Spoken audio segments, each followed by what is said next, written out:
Oke, Richard.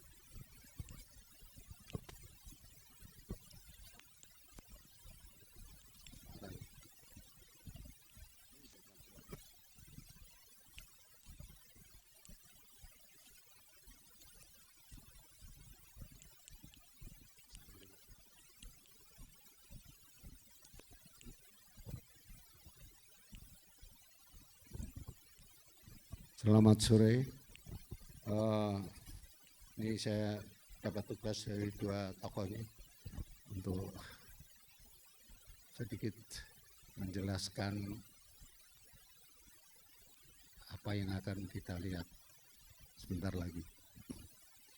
Ketika saya diminta untuk bikin sesuatu pertunjukan di tempat ini,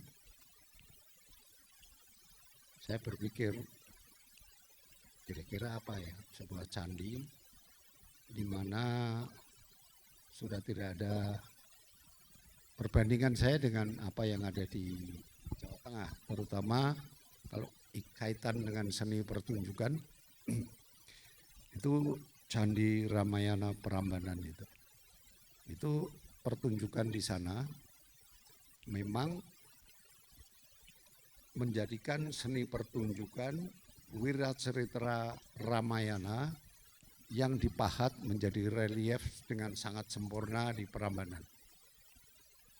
Pertunjukan itu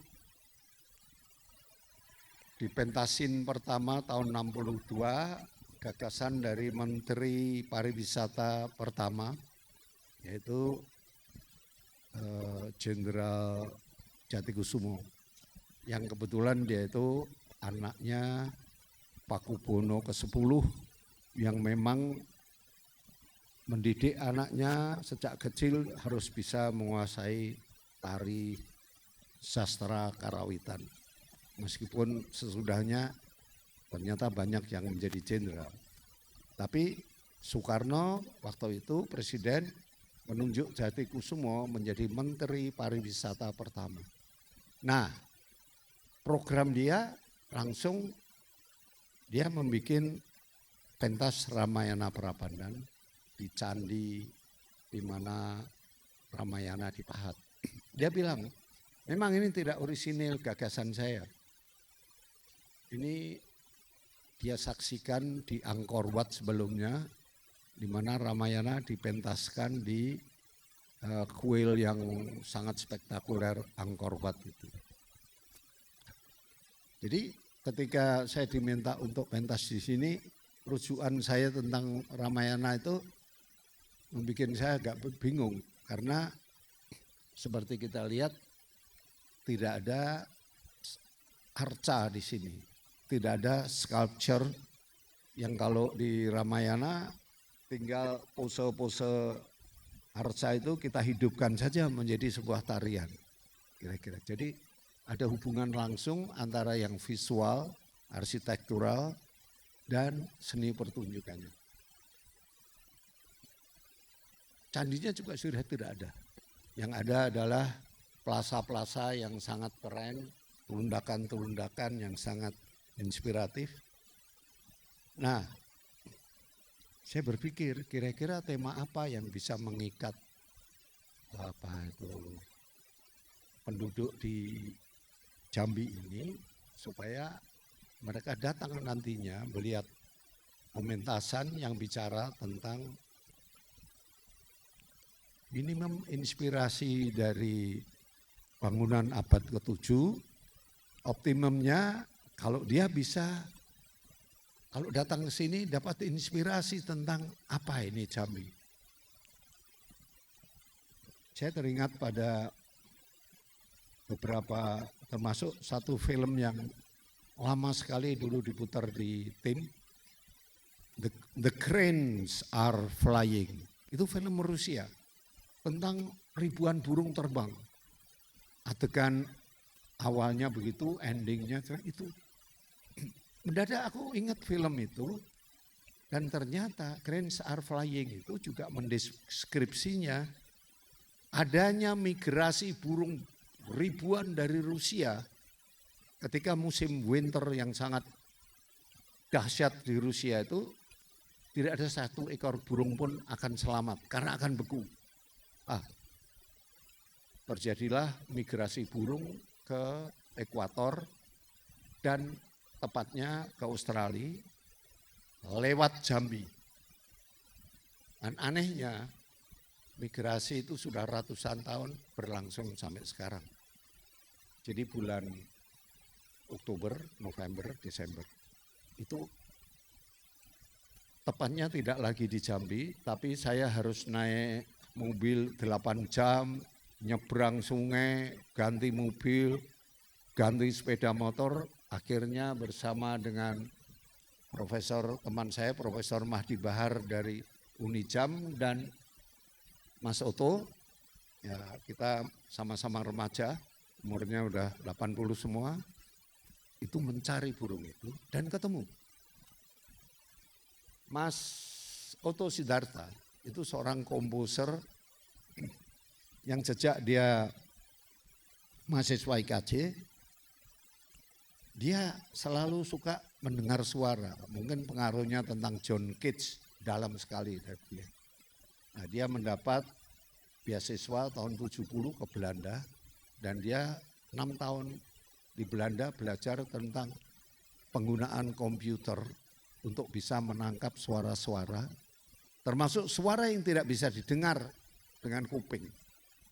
Nah, itu bisa ditangkap dan itu menjadi modus bekerjanya sampai sekarang. Tidak populer musik semacam itu, tetapi sangat penting. Dan justru ketika kita menghadapi bencana tentang climate change, tentang ozon yang berlubang, tentang kemudian munculnya COVID, munculnya sebuah pandemik, itu rekaman pada hal-hal yang bersifat ekosistemik yang diakibatkan oleh sebuah siklus yang memang harus berputar ratusan tahun, termasuk migrasi burung itu memang harus mendapat prioritas untuk dipelajari. Kenapa burung-burung itu hinggap di Jambi? Nah, itu Mas Oto kemarin sudah menangkap gejala burung-burung ini. Intinya ketika Pak Agus nanti akan bercerita, beliau arkeolog yang bertanggung jawab pada pemugaran ini, beliau nanti akan, saya batasi sebentar lagi akan serahkan waktu supaya beliau bisa cerita pada Anda. Tapi intinya dalam seni pertunjukan, saya tidak memakai lakon-lakon candi seperti Ramayana Prambanan di dalam pertunjukan. Tapi saya lebih mencoba menangkap gejala migrasi burung itu sebagai tema dasar. Karena itu fakta yang sungguh menakjubkan, ribuan burung. Dalam hati ketika saya melihat burung-burung itu luar biasa banyaknya, wah ini bisa menjadi turisme yang dahsyat. Di lain pihak saya takut. Kalau turis berdatangan di situ mungkin burung itu tidak akan lagi ada. Begitu riuhnya turisme dan segala macam. Jadi hal-hal ini yang sebenarnya menjadi persoalan ketika kita sekarang membicarakan tentang arkeologi dan performing art. Message bukan hanya glorifikasi masa lampau, tapi hal yang aktual terjadi antara pengetahuan tentang alam, tentang burung, tentang ikan paus yang laki-laki di Atlantik, perempuannya di Pasifik. Kemudian mereka kencan, ternyata pertemuannya ada di Solor Alor untuk kawin. Nah, Indonesia penuh dengan hotspot semacam ini. Kembali lagi, ribuan burung di Gapjiban di Jambi ini mungkin sebuah kotak Pandora yang kalau kita buka, kita akan mendapat pengetahuan yang banyak. Nah, karena burung-burung itu juga dibicarakan oleh sebuah sastra abad ke-13 oleh seorang sastrawan Sufi, Faridun Attar, yang judul bukunya musyawarah burung-burung. Nah, karya itu juga sangat dekat dengan pemahaman kita tentang ribuan burung yang real burung itu, dan burung sebagai sebuah metafor dari seorang sufi yang membicarakan sebenarnya manusialah yang sebenarnya berterbangan sekarang ini melingkupi bumi ini dengan pesawat, dengan roket, dengan superjet, dengan apapun, dan semua mencari hakikat apa makna kehidupan ini. Jadi antara burung migran, candi abad ke-7, dan sastra sufi Fariduddin Attar akan ditampilkan oleh penari-penari dari Universitas Jambi, ditambah anak-anak Bangka, kelompok namanya unik, kepala batu. Anak-anaknya seniman keras kepala semua, dan juga Bangkanya itu batu-batunya mengeras, tapi di sana fenomena migrasi burung ada. Nah, itulah mereka suledor untuk pentas juga di sini. Dan sambil mencoba juga akan membaca musyawarah migrasi burung ini hikmah atau bencana. Kira-kira gitu, Mas Agus, Profesor Dr. Agus, saya minta, wah, muncul dari reruntuhan. Pak Agus, silakan. Ya, terima kasih Mas Dono. Cukup menarik cerita tentang burung migran yang sudah kita lama kita lupakan. Ya, burung migran ini memang suatu fakta adanya di pantai timur Jambi, dan burung ini selalu terbang ke sini dari Siberia ketika di sana musim dingin, ke Australia, dan singgah dulu di Jambi. Nah, tempat singgahnya itu di Taman Nasional Berbak sekarang, tidak jauh dari Kuala Berbak. Jadi kalau Sungai Batanghari ini ke laut itu ada namanya Kuala Berbak, bukan Muara Berbak. Istilah muara itu kalau di Kasanah Melayu itu pertemuan sungai kecil dengan Batanghari. Muara Tembesi pertemunya Sungai Tembesi dengan Batanghari, ya. Kemudian Muara Kumpeh juga seperti itu, Sungai Kumpeh dengan Batanghari. Muara Jambi ada Sungai Jambi bertemu dengan Batanghari disebut Muara Jambi. Nah, burung-burung migran ini yang disebut Mas Dono ini selalu datang ke sini. Nah, kenapa datang berbulan-bulan tetap di sini? Karena mungkin saja atau benar adanya bahwa karena kaya protein. Tidak mungkin burung-burung ini tinggal di pantai timur Jambi, di mulutnya Sungai Batanghari, kalau tidak ada sumber pangan yang mencukupi. Dan di sana ada namanya Candi Simpang. Candi Simpang ini masih ada, dan seumur dengan candi ini, candi yang di Koto Mahlika ini, termasuk yang ada di kawasan Muara Jambi dari abad-abad ke-7 ya sampai abad 13, dan tempat candi ini sekarang juga ada makam namanya orang kayu hitam, ya. Dan ini cukup menarik, ya, apa yang disampaikan Mas Dono, dan mengangkat burung migran ini juga pertanda kalau banyak burung datang dan berbulan-bulan di situ juga memancing para pelayar-pelayar di laut untuk datang dan menetap di sini. Nah, ini adalah tanda-tanda alam yang kemudian juga masuk ke sini. Nah, kita sekarang sudah berada di Koto Mahlika, menjadi refleksi, kayaknya sudah suratan takdir ini Mas Dono. Harus tampil di sini Romo Muji, ya. Koto Mahlika ini namanya cukup menarik, ya. Kami tidak menemukan satu prasasti pun, kemudian keterangan tertulis secara arkeologi kenapa dinamakan Koto Mahlika. Kami hanya mendapatkan itu dari warisan ingatan para datuk-datuk, para leluhur yang di sini memang dari dulu namanya Koto Mahlika. Koto itu adalah tempat tinggal, Mahlika itu adalah istana.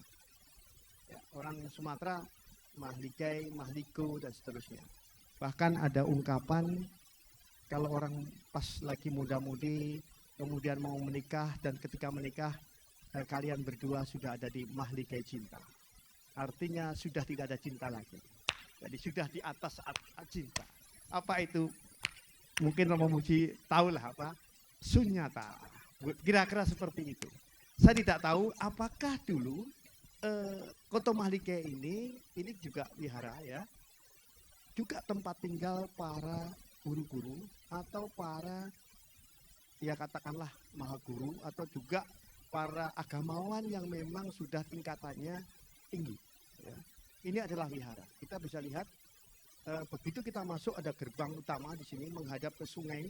Sungai itu tentu berhubung dengan Batanghari, lalu lintasnya, dan di sana juga ada gapura. Ya, di sana juga ada gapura, masih belum kita ekskavasi dan belum kita buka, dan di sana juga ada indikasi gapura. Jadi 4 gapura ini kan biasanya mandala. Ya. Dan gapura utamanya ada di sini. Ini cukup menarik, dan yang di bawah saya berdiri ini ada struktur bata. Jadi di bawah ini dulu adalah paving bata, semuanya sampai ke sana. Jadi orang masuk mungkin tidak boleh pakai sepatu. Ini pakai sepatu semuanya ya. Jadi kita masuk dan di atas bata dikasih kerikil-kerikil putih. Jadi tidak sembarangan masuk di sini dulunya ya. Kira-kira seperti itu, dan istimewa. Dan bangunan yang ada di depan ini, mandapa ini, dulunya juga bukan seperti candi-candi di Jawa yang strukturnya sampai atas itu bata atau batu. Ini adalah bangunan kayu di atas. Di belakangnya Setiagara juga ada struktur kayu. Yang dipagar di sana itu ada temuan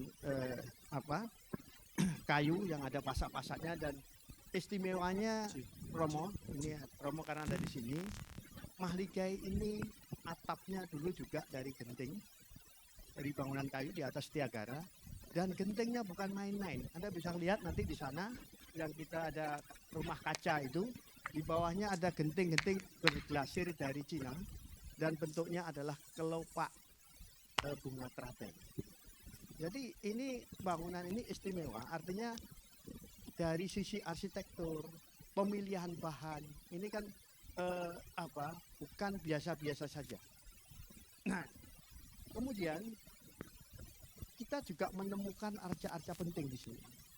Arca Buddha kita temui di sini abad ke-6.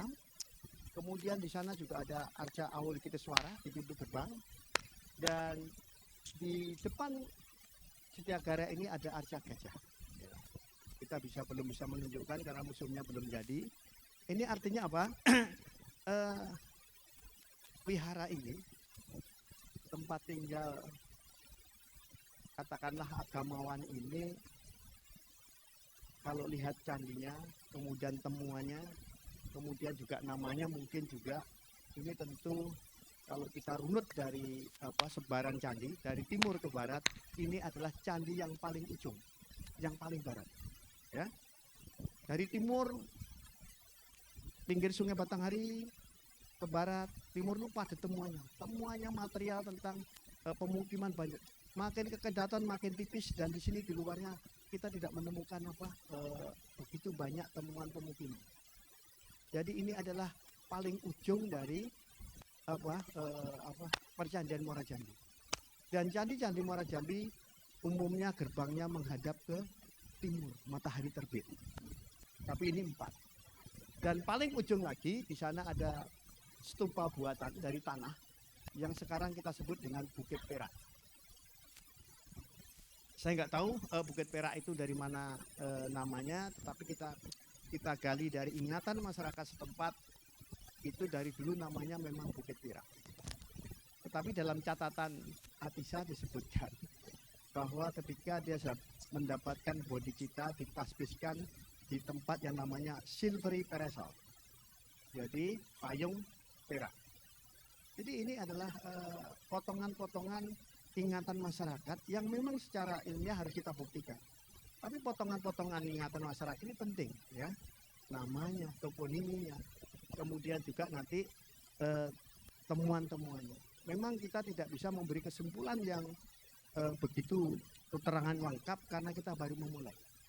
Kita memulai ekskavasi ini baru tahun 2022 dan dilanjut 2003 dan hari ini kita sudah menyelesaikan pemugaran. Artinya perjalanannya masih panjang untuk memberikan informasi lengkap tentang Candi Kuto Maligai. Kita masih menyisakan reruntuhan bangunan, ya. Dan inilah tugas nanti adik-adik kalau arkeolog melakukan penelitian lebih lanjut. Saya ketika memugar ini, bagaimana Pak Agus? Apa perlu dipugar total? Jangan. Separuh saja. Yang separuh adalah tabungan penelitian adik-adik kita atau nanti penerus kita. Karena saya menyadari kemampuan saya terbatas, ya, dan saya tidak bisa gegabah, dan ini butuh banyak ilmuwan yang harus terlibat di sini, ya. Dan hari ini kita disadarkan oleh Mas Dono bahwa betapa pentingnya kita melakukan ekspresi budaya di Candi Kuto Maligai, dan bagaimana ada ekosistem antara alam dan budaya kita, terutama budaya tentang materi terkait dengan candi ini. Oleh karena itu, kami memugar pun juga hati-hati, pohon-pohon ini tetap kita lestarikan dan tidak kita tebang. Karena apa? Ada tanaman-tanaman yang bukan endemik sini. Ini nanti juga bisa menjadi media penelitian dari mana tanaman ini dan bagaimana bisa tersebar di sini. Saya pikir ini nanti akan memberikan suatu khasanah pengetahuan untuk menjelaskan tentang Candi Kuto Maligai. Kita duduk di sini. Nah, ini gapura besar ini. Kita bisa membayangkan di belakangnya Mas Seno itu dulu ada tiangnya, itu lubang-lubang tiang besar. Artinya apa? Ada pintu ya. Jadi tidak sembarang orang masuk di sini, ya. Mungkin itu dulu Mas Dono. Jadi kami senang sekali ada ekspresi budaya di candi ini. Saya pikir memang sudah saatnya keberadaan tinggalan arkeologi, terutama candi-candi ini, juga sumber-sumbernya, informasinya juga digali dari tradisi lisan, dari cerita-cerita rakyat, dari kesenian, alat musik mungkin ya. Kita ada kata sloko, ada angsodo, kan gitu. Ini lekat sekali dengan tradisi-tradisi Buddhis. Bahkan di sini ada namanya rebana besak, namanya rebana siam. Nah, ini cukup menarik. Jadi saya pikir yang hadir di sini para seniman, budayawan dan pelaku budaya bisa membantu kita untuk mengeksplor apa itu Muara Jambi dan bagaimana nanti ini supaya ke depan Muara Jambi tidak hanya dilindungi tetapi juga bisa dikembangkan, dimanfaatkan yang lebih daripada sekedar tempat kunjungan wisata. Oke, terima kasih. Assalamualaikum warahmatullahi wabarakatuh. Ya. Ayo kita jalan.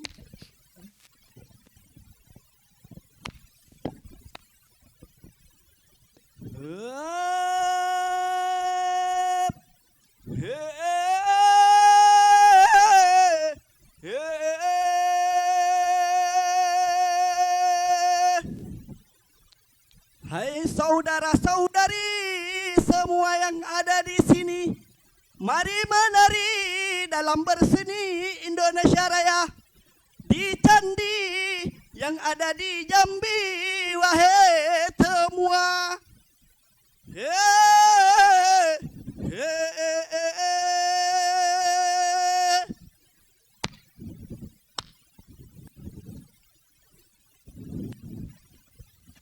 Banyak orang yang ada di sini, yang bapak-bapak, laki-laki yang cukup tampan, seperti Amitabh Bachchan di film India.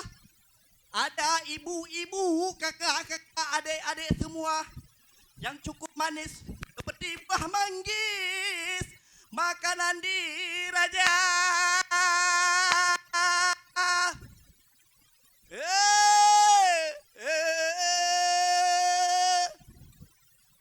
Mana burung, mana burung, mana burung semua.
segala burung di dunia yang dikenal dan tak dikenal datang berkumpul.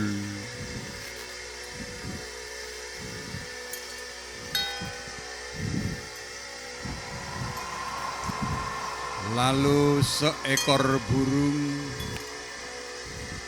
mulai membuka suaranya.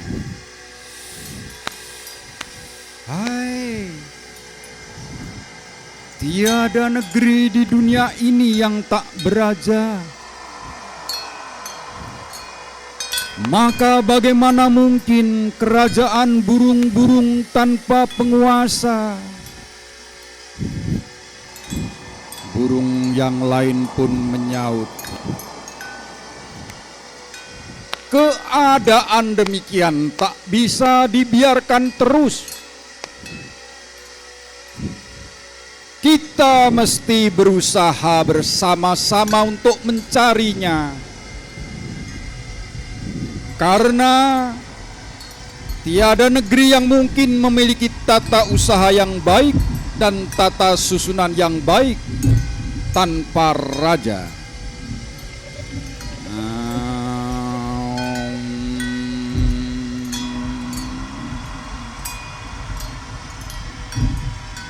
Seekor burung hut-hut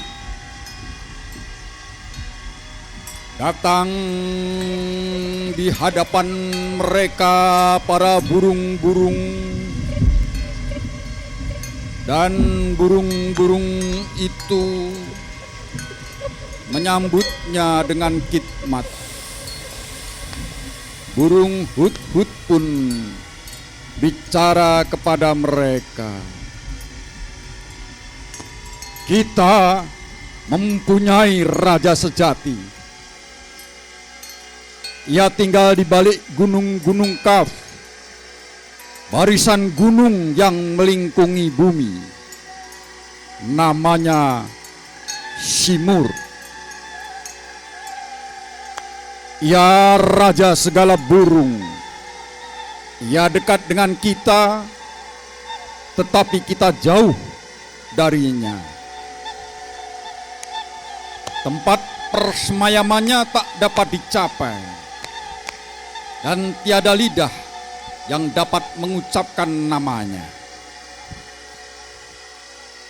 Di mukanya tergantung 100.000 tabir cahaya dan kegelapan.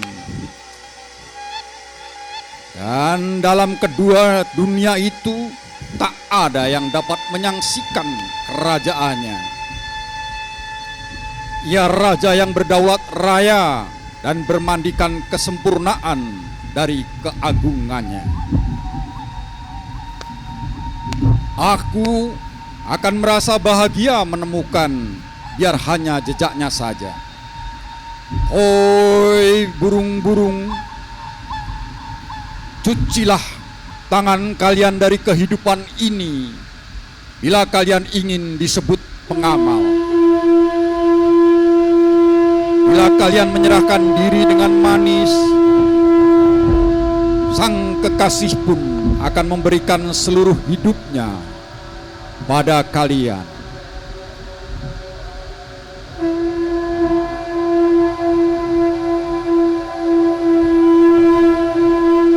Setelah burung hut-hut selesai bicara, dengan bersemangat, burung-burung pun mulai membicarakan keagungan raja itu. Dan dicekam keinginan hendak menjadikan raja itu penguasa mereka. Maka tak sabar, mereka pun ingin berangkat.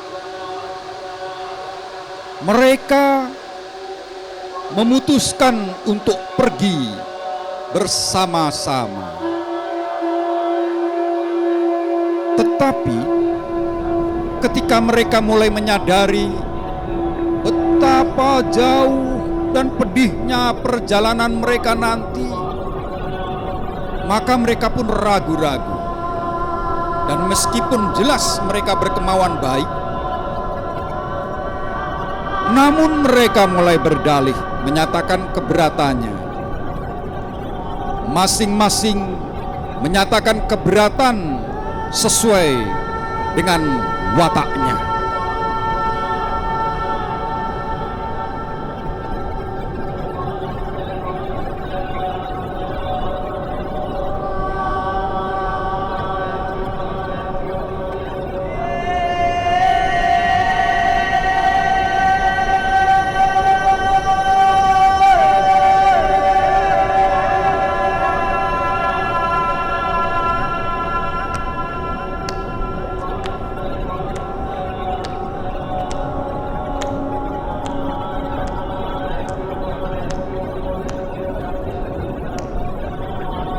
Selanjutnya datang merak kencana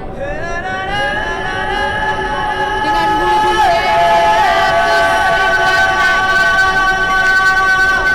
ia memperagakan dirinya berputar-putar ke sana kemari bagai pengantin.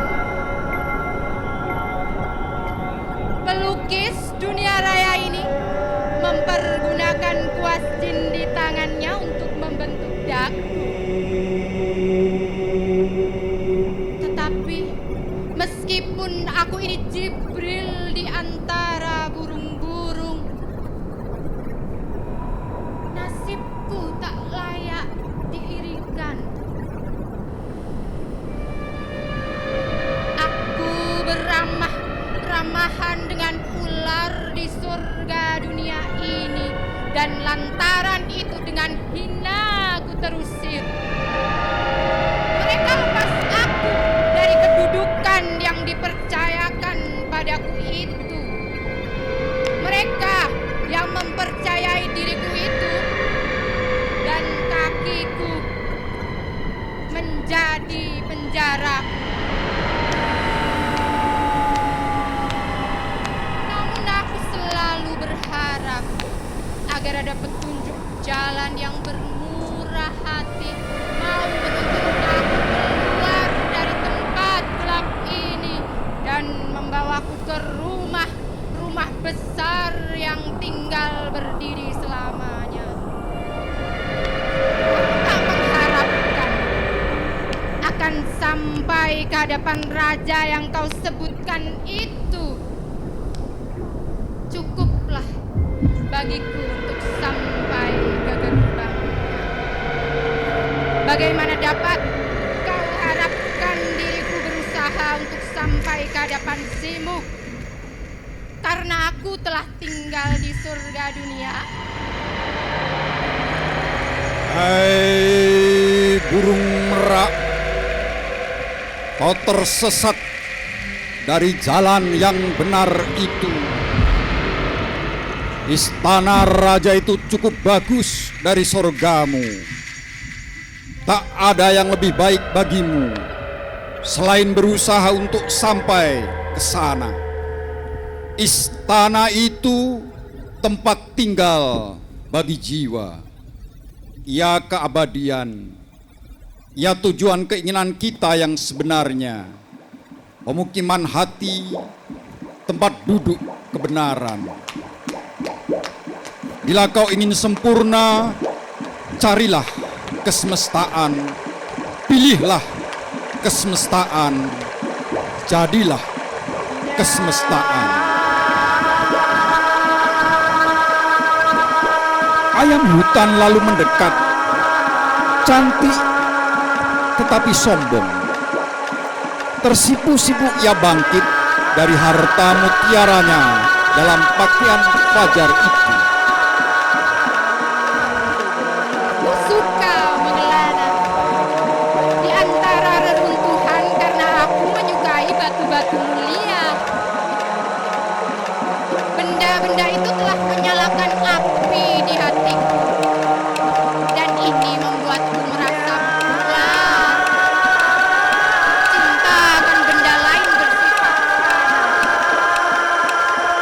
sedangkan kerajaan batu-batu permata itu kekal. Batu-batu permata itu sari dari gunung abadi.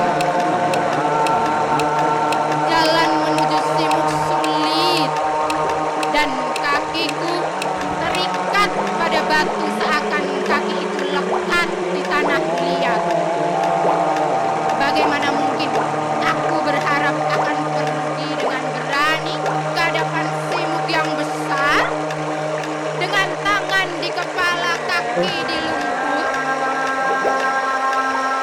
Lalu datang burung gereja, berbadan lemah dan berhati lembut seperti nyala api dari kepala hingga kaki. Aku termenung bingung dan patah semangat. Aku tak tahu bagaimana mesti hidup dan aku rapuh bagai rambut. Bagaimana mungkin makhluk lemah seperti aku ini berusaha mendapatkan Simur? Aku tak ingin memulai perjalanan sesusah itu untuk mencari sesuatu yang tak mungkin kucapai. Jika aku mesti berangkat menuju ke istana Simur, aku akan binasa di jalan. Oh, burung-burung yang tidak bercita-cita, bagaimana cinta akan bersemi indah di hati yang tak punya kepekaan rasa. Hai hut-hut, adakah kau mengharapkan kami agar meninggalkan hidup kami yang tenang ini dengan segera? Kami burung-burung yang lemah ini sendiri tak mungkin berharap akan mendapatkan jalan ke tempat luhur itu di mana Simur hidup. Hut-hut pun menjawab, aku bicara pada kalian sebagai penunjuk jalan. Ia yang mencintai tak peduli akan hidupnya sendiri. Untuk mencintai dengan tulus, siapapun harus melupakan dirinya sendiri. Cinta ialah kepedihan yang tak kenal ampun, yang menelan segalanya. Cinta memang sumsum segala yang hidup, tetapi tiada orang yang nyata tanpa penderitaan yang nyata. Maka, hai burung-burung, majulah tanpa takut. Tinggalkan segala yang kekanak-kanakan dan lebih dari segala itu, tabahkan hati. Sebab 100 perubahan ikhwal akan kalian alami tanpa bisa diduga-duga.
Burung-burung pun berangkat.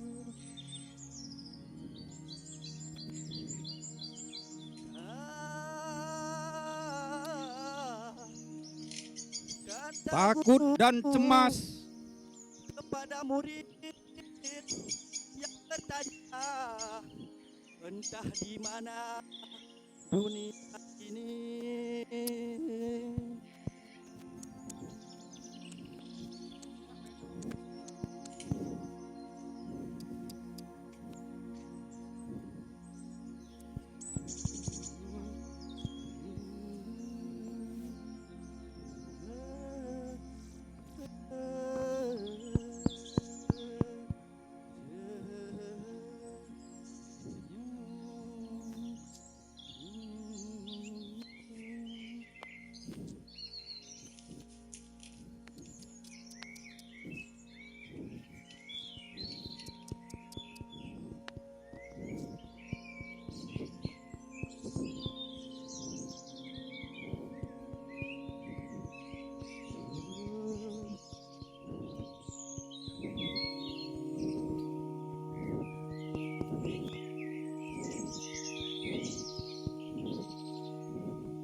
Takut dan cemas menimbulkan jerit kepiluan burung-burung itu ketika mereka memandang jalan yang tiada berujung, di mana topan pembebasan dari segala yang berbau bumi membelah ruang langit.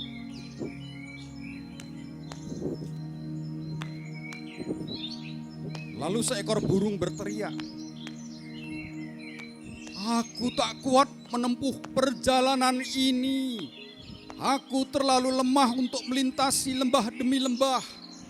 Jalan begitu sulit sehingga aku akan terbaring mati pada tahap pertama. Ada gunung-gunung berapi di tengah jalan. Juga tidaklah menguntungkan bagi setiap orang untuk ikut serta dalam usaha demikian.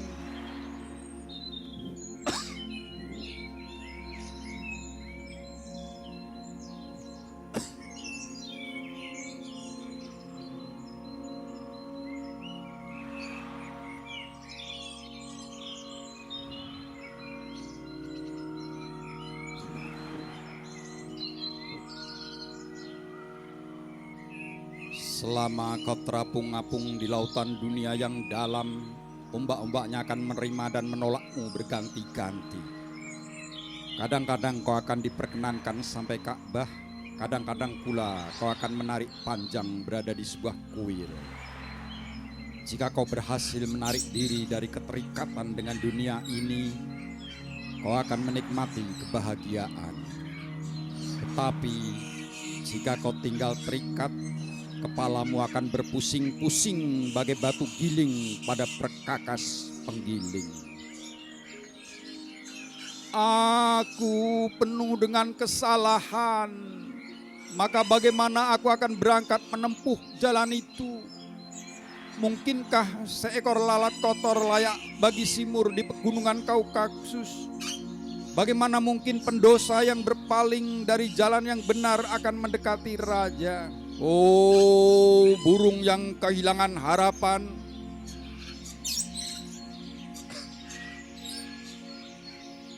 janganlah begitu berputus asa. Mohonlah ampun dan kemurahan. Jika kau mudah mencampakkan perisai itu, tugasmu sungguh-sungguh akan menjadi sulit.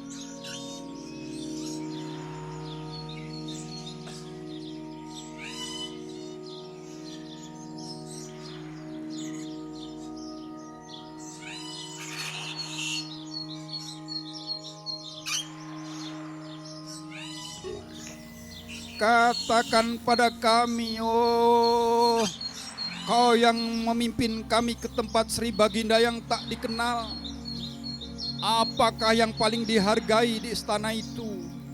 Bila menghadap kepada para raja, perlu kiranya membawa persembahan-persembahan berharga. Hanya mereka yang hina menghadap raja dengan tangan kosong. Adakah tepat kita membawa apa yang telah ada di sana? Pengetahuan sejati terdapat di sana. Rahasia-rahasia terdapat di sana. Maka bawalah nyala dan kerinduan jiwa. Tiada lain yang dapat diberikan kecuali ini. Oh, kau yang tahu akan jalan yang telah kau katakan pada kami dan yang ingin agar kami mengikutimu di sana. Bagiku jalan itu gelap. Dalam kegelapan, jalan itu tampak amat sukar dan berkilo-kilo jauhnya. Lalu Hudhud pun berkata kepada mereka, kita harus melintas 7 lembah. Dan hanya setelah kita melintas lembah-lembah itu akan menempuh Simur. Lembah pertama, lembah pencarian. 100 kesukaran akan menyergapmu. Kau akan mengalami 100 cobaan. Lembah kedua atau lembah cinta, untuk memasuki kita harus menjadi api yang menyala. Kita sendiri yang harus menjadi api. Wajah cinta harus menyala, mengilau dan berkobar-kobar bagai api. Cinta sejati tak mengenal pikiran-pikiran yang menyusul kemudian dengan cinta baik dan buruk tak ada lagi. Setelah burung-burung mendengarkan hut-hut, kepala mereka pun terkulai. Mereka pun memutuskan untuk menempuh jalan panjang itu. Dan dalam perjalanan itu, mereka telah tiba di depan istana.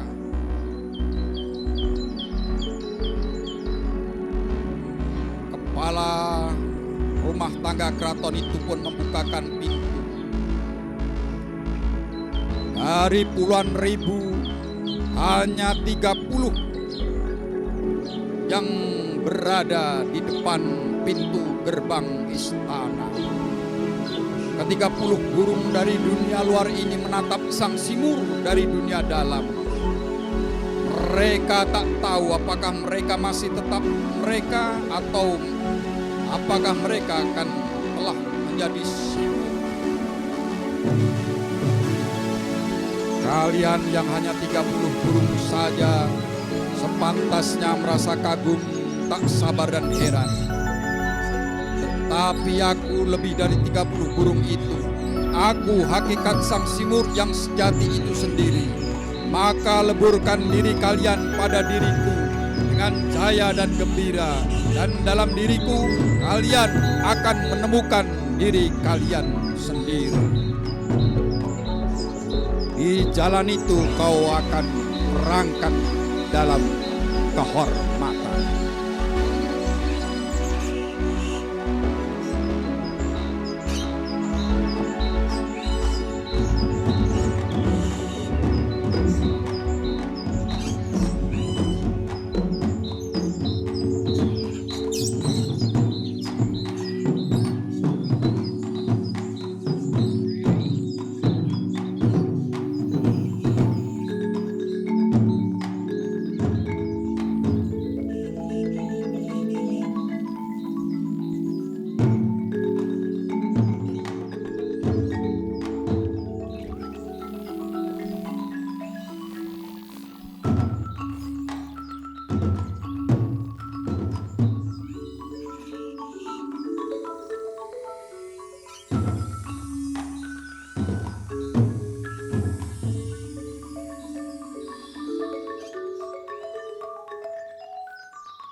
hidupkan sungai tak melayang, bang melayang di laut telak no sepak tepi.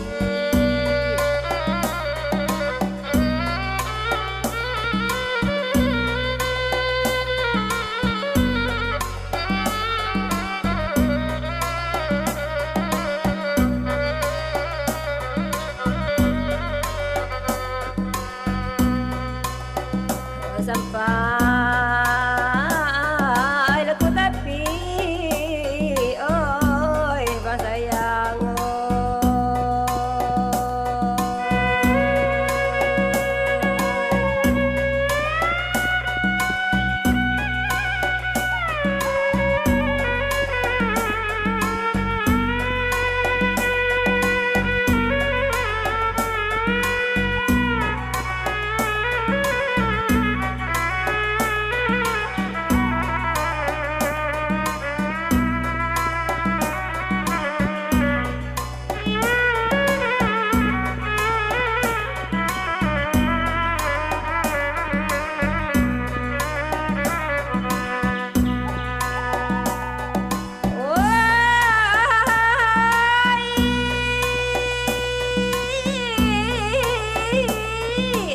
bos malang nian bang.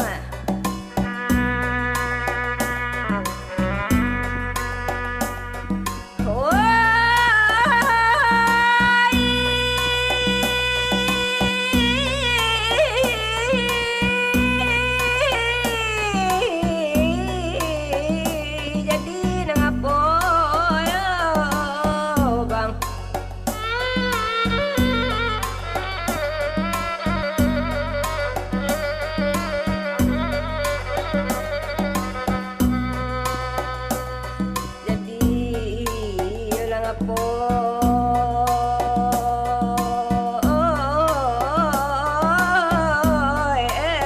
Bang pada hidup di mumpun itu yang bang di mumpun tengah putih kesek nerau no kejut pinang.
Dogalu nang ado ayo bang niat jadi bang 4 tahun sebagai Tuhan satu anak 2 anak masih ada nu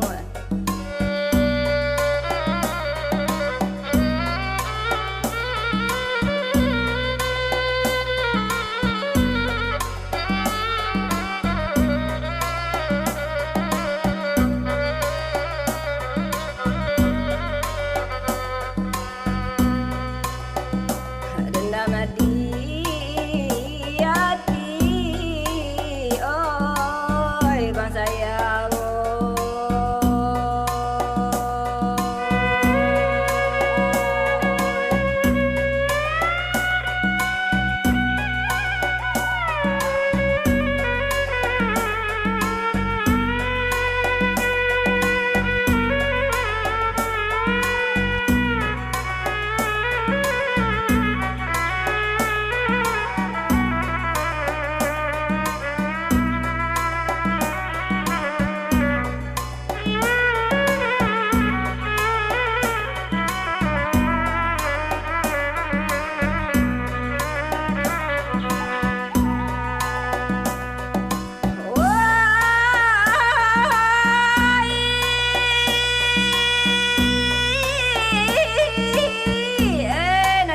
nasib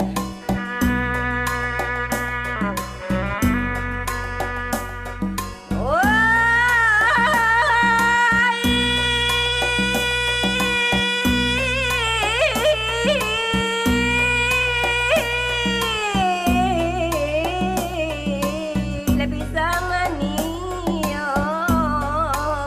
bang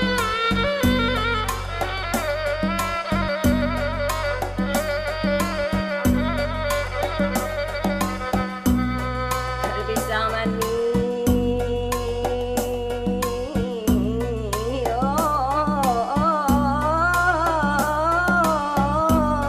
bang masak laman bang duduk semua lagi makan semua jalan petang hitung bag baju tumik boba dia tu menegai nu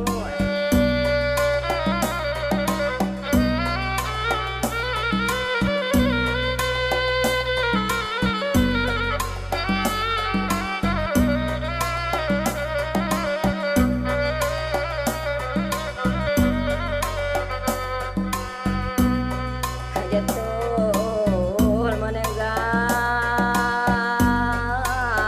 ngaye mato bang sayang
Ladies and gentlemen, we hope you enjoyed that fabulous piece of theatrical happening brought to you by the 13th Borobudur Writers and Cultural Festival 2024, presented by Professor Sardono Wekusumo, the designer and eco-criticism Dr. Sunarto, ecologist, and Dr. Otto Siddhartha, composer. Ladies and gentlemen, we would like to remind you that tomorrow we will start the symposium number 2 at exactly on time, at the same place, 9:30. We will take a little break after this, have dinner together here at this fabulous place, and then return home together. Bapak dan Ibu hadirin, teman-teman mahasiswa, terima kasih kehadiran pada sore hari ini menonton karya oleh Profesor Sardono Wikusumo dengan ekolog Dr. Sunarto dan komponis Dr. Otto Siddhartha. Tepuk tangan yang meriah untuk para penampil tadi di tempat yang sangat magis ini. Hadirin, kita akan sama-sama menikmati makan malam di tempat yang tadi. Kita break untuk jeda tadi seusai berangkat ke sini ke Koto Mahligai, dan kemudian kita akan berangkat pulang bersama-sama. Jangan lupa besok kami akan mulai tepat waktu simposium nomor 2 di tempat yang sama, tepat jam 9.30. Kami juga ingatkan bahwa besok malam kami akan berkumpul di sini kembali untuk pentas sastra. Selamat menikmati sisa dari program yang masih 3 hari lagi. Kita sekarang akan break untuk makan malam. Makan malam jam 18.30. Ingin foto-foto dulu, bertanya-tanya kepada para penampil, silahkan. Kami sekarang bersantai sambil menunggu maghrib. Terima kasih, sampai jumpa di meja makan malam.